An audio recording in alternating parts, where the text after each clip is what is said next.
शिवसेनेचे नवनिर्वाचित नगरसेवक कुणाल पाटील यांच्या गोलवली येथील निवासस्थानी प्रत्येक वर्षीप्रमाणे मागी गणेशोत्सव साजरा होत आहे। उत्सवाच्या निमित्ताने दर्शनासाठी मान्यवर तसेच परिसरातील भक्तांची गर्दी पाहायला मिळाली। नुकतंच पार पडलेल्या मनपा निवडणुकीत कुणाल पाटील यांनी पॅनल क्रमांक 17 मधून मोठ्या मताधिक्याने विजय मिळवलाय। महायुती सरकारच्या माध्यमातून प्रभागाच्या विकासाकरिता जास्तीत जास्त निधी उपलब्ध करून घेण्यासाठी प्रयत्न करणार असल्याचं कुणाल पाटील यांनी यावेळी म्हटलंय।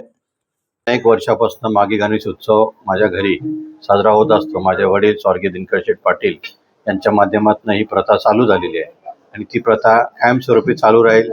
भंडाऱ्याचं आयोजन मोठ्या प्रमाणात असतात, लाखो हजारो भक्त येत असतात, दर्शन घेतात, भंडाऱ्याचा प्रसाद घेतात।